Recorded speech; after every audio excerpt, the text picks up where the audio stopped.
Hello everyone, commerce अध्ययन में आज हम देखेंगे कॉस्ट अकाउंटिंग से related characteristics of ideal system of cost accounting. तो जानेंगे कि आदर्श लागत प्रणाली के लिए क्या विशेषताओं का होना ज़रूरी है, उसमें किन विशेषताओं का होना इम्पोर्टेंट है।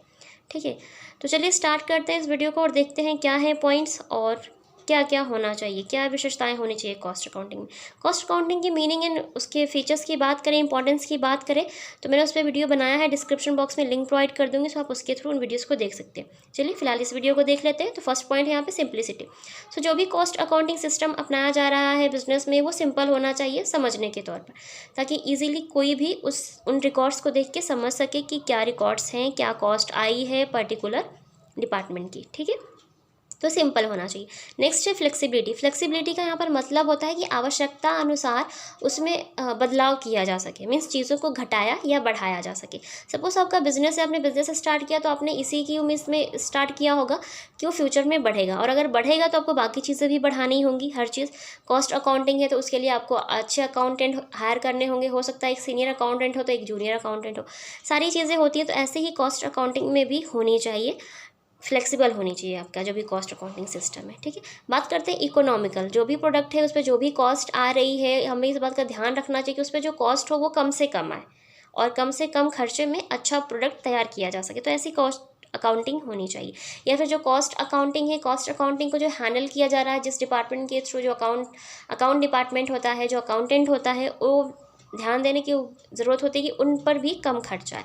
तो इकोनॉमिकल का मतलब है कि कम से कम पैसे खर्च हो। ठीक है, सुटेबिलिटी ऑफ बिजनेस की बात करें तो यहाँ पर जो कॉस्ट अकाउंटिंग है, इनफैक्ट कोई भी अकाउंटिंग होती है तो वो बिजनेस के लिए होती है, बिजनेस अकाउंटिंग के लिए नहीं होता। बिजनेस है तो अकाउंटिंग का काम होगा, बिजनेस नहीं है तो क्यों ज़रूरत पड़ेगी। ठीक है, वैसे ही कॉस्ट अकाउंटिंग है कि बिजनेस के हिसाब से जैसा बिजनेस है वैसे कॉस्ट अकाउंटिंग सिस्टम अप्लाई होनी चाहिए। मैंने जैसा बताया था आपको कि ऑपरेटिंग कॉस्ट होता है, प्रोसेस कॉस्टिंग होती है। तो जैसे ऑपरेटिंग कॉस्ट जब फाइंड आउट होती है वो ट्रांसपोर्ट डिपार्टमेंट उसका इस्तेमाल करते हैं, क्योंकि उन्हें फाइंड आउट करना होता है कि जो बस चली है या फिर जो ट्रक चली है उसमें पैसेंजर्स थे, तो उसके हिसाब से उसकी जो कॉस्ट आई है पर किलोमीटर के हिसाब से या फिर पर पैसेंजर किलोमीटर के हिसाब से कितनी कॉस्ट आई है, कितनी लागत आई है भाड़े की। ठीक है, एक किराए की। तो ये सारी चीज़ें फाइंड आउट करने के लिए होता है। तो सुटेबिलिटी ऑफ बिजनेस होना चाहिए कि बिजनेस के हिसाब से वो सुटेबल होनी चाहिए वो सिस्टम, जो भी अकाउंटिंग सिस्टम है आपका कॉस्ट अकाउंटिंग सिस्टम।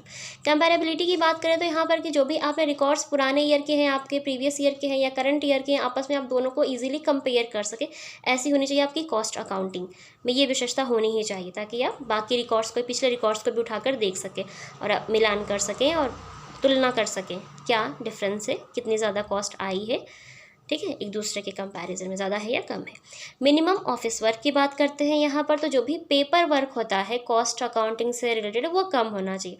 जैसे ज़्यादा फॉर्म फिल करना है तो वो कम होना चाहिए, पेपर वर्क कम होना चाहिए। मीन्स जितना कम से कम हो चाहिए, जो रिकॉर्ड्स बनाए वो कम होना चाहिए। ठीक है, मीन्स जो लिपिकीय कार्य होते हैं या फिर क्लर्क के जो काम होते हैं वो कम होना चाहिए कॉस्ट अकाउंटिंग के केस में भी। ओके, नेक्स्ट बात करते हैं कैपेसिटी ऑफ प्रॉम्प्ट इन्फॉर्मेशन। अब यहाँ पर अगर हम बात करें तो जो भी अगर किसी को इन्फॉर्मेशन की आवश्यकता है तो शीघ्र अतिशीघ्र उन्हें वो इन्फॉर्मेशन मिल जानी चाहिए। चाहे कॉस्ट अकाउंटिंग का काम अधूरा है या कंप्लीट हो गया, उससे मैटर नहीं रखता इतना ज़्यादा, लेकिन जो भी कॉस्ट से रिलेटेड कि पर्टिकुलर कॉस्ट कहाँ पर खर्च की गई है, ये लागत व्यय कितना कहाँ पर आया है, ये जाना जा सके, तो ये विशेषता होनी ही चाहिए ताकि आसानी से चीज़ें जल्दी पता चल सके और जानकारी ली जा सके।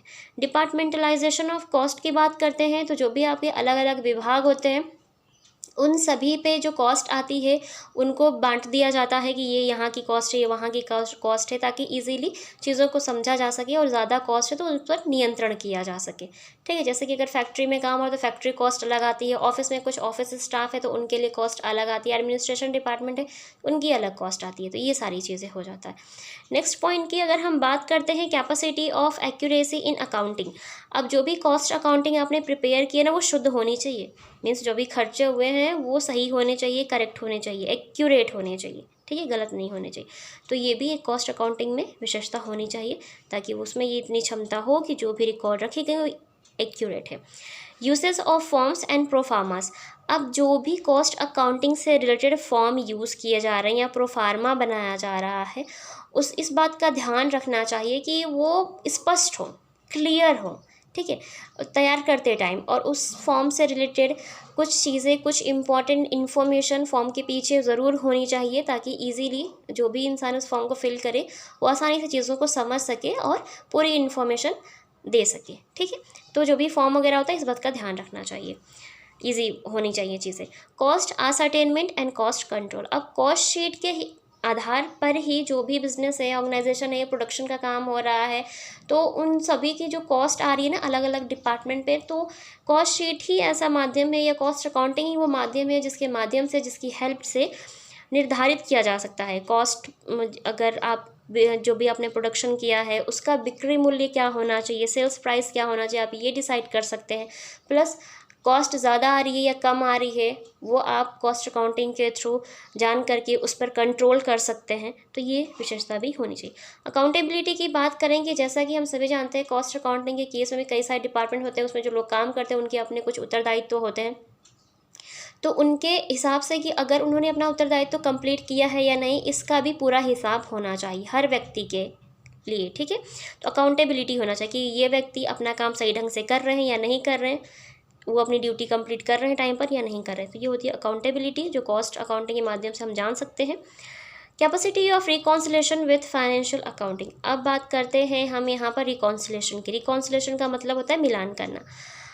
मतलब है यहाँ पर कि जो भी आपकी जो कॉस्ट अकाउंटिंग है, जो फाइनेंशियल अकाउंटिंग का काम जो हो रहा है, उन दोनों में कंपेयर किया जा सके और देखा जा सके कि उन दोनों में किस तरह से वो एक दूसरे से अलग है। Cost accounting and financial accounting में जो भी रिकॉर्ड्स रखेंगे वो किस तरह से अलग है, और अगर अलग है तो क्या कारण है, और उन कारणों को आसानी से दूर किया जा सकता है, तो इजीली उनको रिकॉन्सिलेट किया जा सके। ठीक है, दोबारा उनको चेक किया जा सके, तो ये क्षमता भी होनी चाहिए जो भी कॉस्ट अकाउंटिंग सिस्टम है।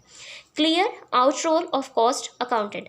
अब यहाँ पे बात करते हैं कॉस्ट अकाउंटेंट की, जो ये काम करते हैं कॉस्ट अकाउंटिंग का लोग, उनकी, तो उनका जो रोल होता है वो भी क्लियर होना चाहिए, उन्हें पूरी इन्फॉर्मेशन होनी चाहिए कॉस्ट अकाउंटिंग का काम किस तरह से किया जाता है, तो उन्हें उनकी जो स्पष्ट यहाँ पर जो परिभाषा है, उनकी जो भूमिका होती है अकाउंटेंट की, वो बहुत इंपॉर्टेंट होती है, और यहाँ पर क्लियर होना चाहिए कि कौन बंदा है जो कॉस्ट अकाउंटिंग काम को हैंडल करेगा, ताकि उसमें कुछ ज़्यादा इंटरफेयर ना किया जा सके, कोई और ना इंटरफेयर करे। ठीक है, सो आई होप आपके सारे पॉइंट अच्छे से समझ में आ गए होंगे कि क्या है विशेषताएं कॉस्ट अकाउंटिंग सिस्टम की।